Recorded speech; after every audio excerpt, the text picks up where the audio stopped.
What's up, you guys? Welcome back to the Scoutology podcast. I am your host and the founder of Scoutology, Quentin Mayo, and today we got to go. And actually, we got a little two-pack I'm dropping on you guys because I've been watching a lot of FIBA basketball, as you can tell already from the content that I've been putting out. But we had a new championship, a new tournament over the last week and some change going down in Qatar. It's been the FIBA U16 Asian Championship, and that's what I want to talk about. I found two players that extremely intriguing, talented, young, and you know what the motto is here at Scoutology. We're here to discover and develop the future of basketball. So I'm not going to bother you guys with a whole bunch of fluff before the scouting report gets started. I just want to get right to it. But before we get started, I have to let you guys know, make sure you follow on all social media platforms at Scoutology. We're on Instagram.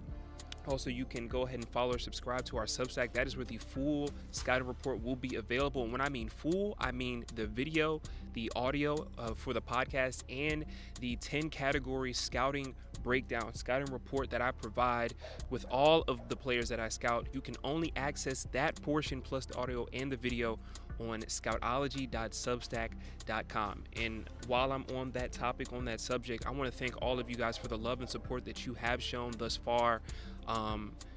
Man, it's been amazing. I like the feedback and the response that I've been getting, and just this content, this pivot that I've made in my career, it's really been fulfilling me personally.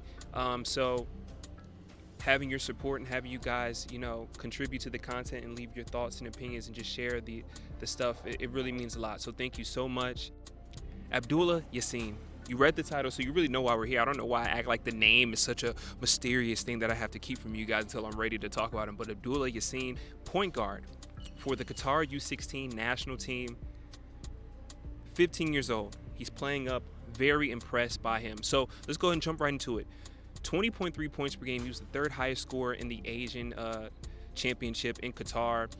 He shot 35.5% from the field, about right under 30% from three-point range, and about 74.2% from the charity stripe. He also finished the tournament with 3.3 assists, 3.3 rebounds, 2.4 assists, 2.5, almost 3 steals. He had 4 turnovers and finished also with a 73 efficiency, as we got some nice ASMR sounds coming live from Tulum, Mexico. Y'all like the background? Y'all like the vibes? Y'all like the view? It's so beautiful in Mexico right now. The humidity is down. It's cool outside. We're starting to get our fall here, so that's been really a pleasant development because it's been super hot. But anyway, those are his stats. Those are his numbers. Now, this is what makes him stand out for me. He's listed at 6'1" on the FIBA website. I don't think he's 6'1". I think he's a hair under that. He's maybe 6 feet, probably more. On film, he looks more like 5'11", 5'10 and a half, 5'11". But nevertheless, that adds to the luster and the promise I think that he has as a basketball player.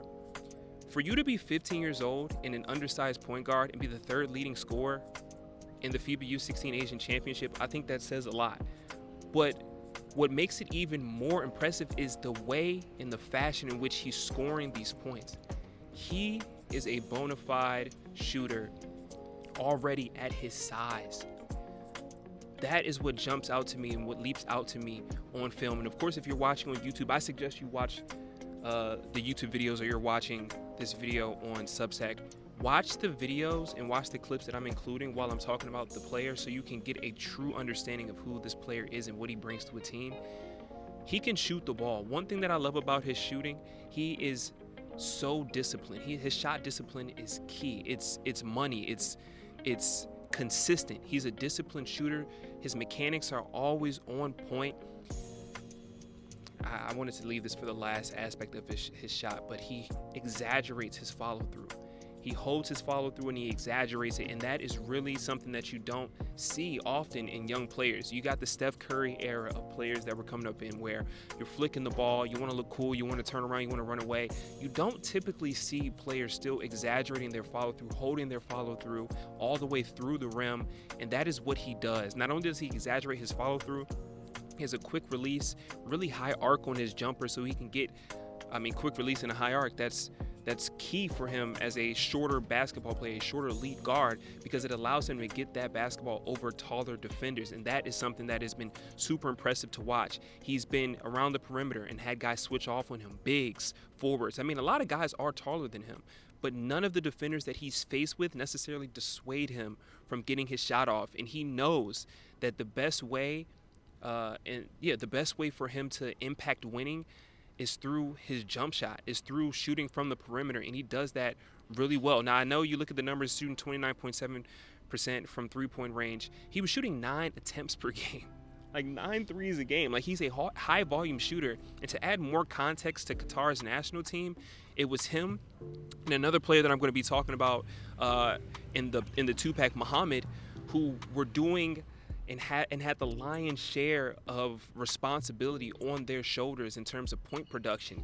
It was really a two-man game out there. So with that being the case, defenses loaded up on him. Defenses tried to blitz him on pick and rolls and double him on pick and rolls and screens, and really had all eyes on him and Muhammad. So it was really hard to get his shot off. But even with the defenses that he faced playing him the way that they did, he was still able to average almost 21 points per game. And from distance, like it was wonderful. He finished with a 73 efficiency, but like I said, the best aspect to his game is how he shoots the rock. Exaggerates that follow through, quick release, high arc to get over taller defenders. The one gripe I have about his shot is that his base seems a little narrow, but that's me really nitpicking. His base seems a little narrow, but other than that, he is a shooter that I want to see more of in situations where he has against elevated competition, but also elevated teammates and elevated schemes. I didn't think that the schemes and the plays and sets that were run for him and Muhammad were necessarily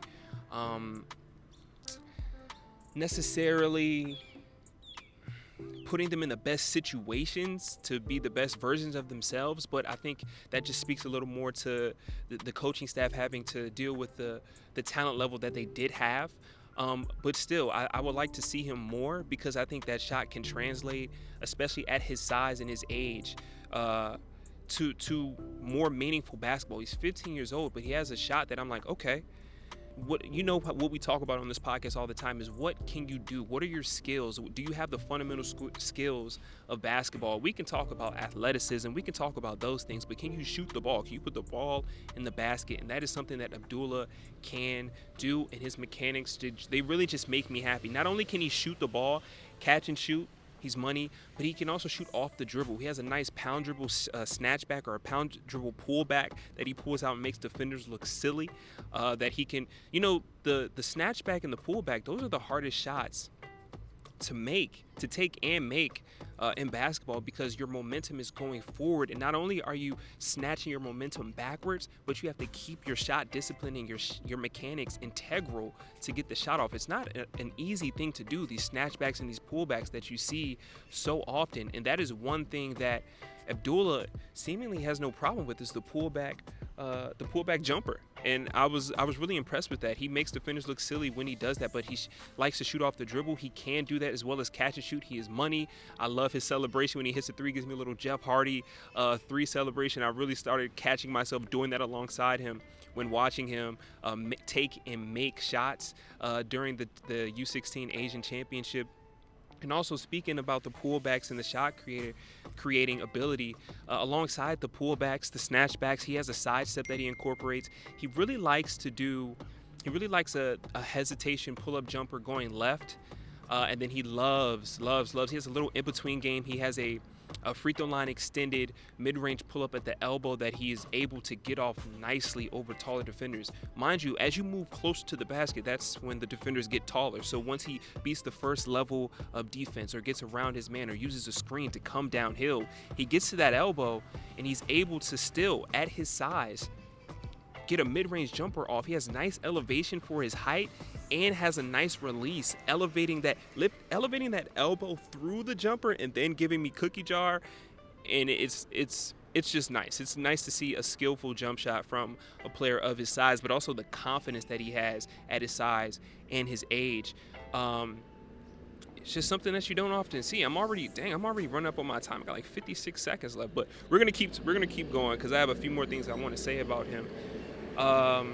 As my truck passes by, hopefully you can still hear me. Thank you guys for that. That was nice of you. So yeah, has the shot off the dribble. He can do that. Side steps, pull back jumpers, catch and shoot proficient.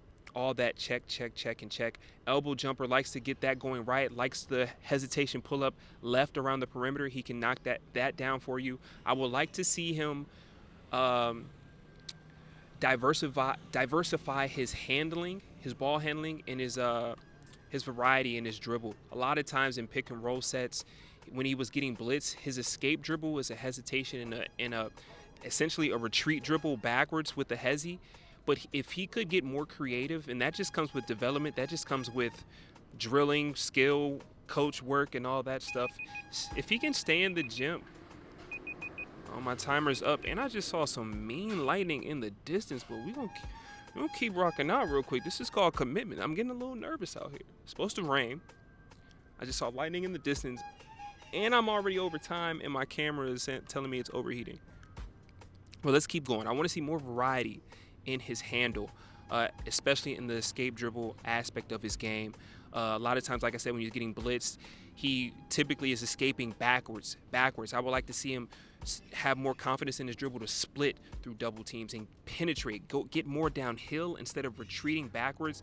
And as the tournament progressed, the team started to pick up on that, and that kind of lowered his ability to be impactful in that way. I mean, he still finished with almost 21 points per game, but that is definitely an improvement that I would like to see in his game. But back to some of the pros, though, like I spoke about already, his athleticism. He has sneaky athleticism for his height, and his feet, I don't know what size shoe he wears, but typically the size of your shoe can let me know how tall you're going to be. And at 15 years old, if you look at him at the free throw line just walking around, he is walking on boats. His feet are huge. And I'm like, okay, maybe you're just a late bloomer. Maybe you're just a late bloomer, and you got some growing that you still can do. I mean, he's only 15 years old, but I think if he can get to like a 6'2", maybe 6'3", I think we're really talking about something in terms of his ceiling being elevated. He has huge feet and sneaky athleticism. I'm watching him in warm-ups and he's dunking the ball. Like, he can dunk the ball and get up there with ease. I have one clip of him in the half court. I want to say it was against India, where he's coming off the left wing or left corner, drives the lane hard and goes upstairs and lays the ball in overhand. I'm like, yo, if I didn't know you, I would have thought that you would have banged that. And it really caught me off guard. But he has sneaky athleticism, and I think that really helps the bouncy nature of his legs. It helps him with getting off his mid-range jumpers, especially around that free throw line extended in between the mid-range game. So I love his athleticism for his size. I think he has a solid handle that can improve. His shooting is his best trait as a basketball player right now. In terms of passing and stuff that comes with like the intangibles of being a point guard, he wasn't passing guys open, but I really would like I said, to see him in a different setting due to the lack of, I think, surrounding talent. It was hard to really see how he gets his teammates involved, because a lot of times, he was kind of getting sold by his teammates. They were kind of selling out there. So again, we're still at a level of how do I say this? We're still evaluating him situationally, but he just didn't wow me on film with his passing ability or his defense. But in terms of his scoring ability, his size, his jump shot, I think all of those have ceilings that are impressive and intriguing to me scouting the FIBA U16 Championship. And then lastly, I'll talk about his finishing. He's a right-handed finisher. The left hand definitely needs some work, but still at his height, he has no problem initiating contact. He has no problem going downhill and trying to finish through defenders, not just over defenders. And he has a good understanding of getting that ball up early, same side, getting it up early and high off the glass, scoop or long layups, trying to elongate his release and really use the top of the glass so he can get over taller defenders. I would like to see more, and I think this is key for any player who is a little height challenged at this point. in their journey to develop a floater. I only tracked 1 or 2 floater attempts from him, and the one floater I can remember was successful. I think it came off of a double team split downhill, and as soon as he got one dribble inside the paint, he easily threw the runner up, and it was money. I liked it. So I would like to see more of that instead of him just trying to essentially force the officials to make a call with him initiating contact or not being contact and not being afraid of contact, but still because the official sees a 5'10 and a half, 5'11", maybe 6 foot point guard going up against a 6'6" center, forward, or footer, a 7-footer or footer. It's kind of hard for you to expect the official to give you that call. So I think a runner or a floater in the in-between game is wonderful. He needs to increase his left hand proficiency, not only in finishing but in his handle, and I think he can do that. I'm talking about a 15-year-old. I have a lot more to say about Abdulla Yaseen, and for that you got to go check out my Substack, Scoutology.substack.com. I already gave y'all some extra content. It was not supposed to be this long, but full 10 category breakdown, comments, rating, player grade, all of that is available on my Substack, Scoutology.substack.com. Abdulla Yaseen, point guard that you need to keep your eye on. Excellent shooter, heart over height, sneaky bounce, nice finisher, and he's got that dog in him. I will be keeping my eyes on him. Him and Muhammad really ran Qatar's national team. They finished 7th this year, and they had a crazy comeback game in the quarterfinal, the qualification game against, I want to say it was India. Had to come back from a huge deficit, and when I tell you they were loading up on Muhammad, and Yaseen took over in like the second half, it was impressive. I suggest you guys go watch that, as well as the clips on the screen. You can go watch these full games on YouTube or Synergy if you have access. I think that's super nerdy. So go and watch it on YouTube on FIBA's channel. Like I said, once again, full scouting report available on Scoutology. I'm excited about him, if you can't tell. I can't stop talking about him, but I got to stop talking about him. I love you guys. Thank you so much. If you like this video, if you like this podcast, leave a comment. On Spotify, if you're listening, you can literally leave a comment specific to this episode, as well as rating this podcast. You can do the same thing on Apple. If you're on YouTube, leave a comment, like, and share as well. And until next time, it's been your boy Quentin Mayo. Thank you for tuning into the Scoutology podcast. What players should I scout next? Let me know down below. I love you guys. God bless.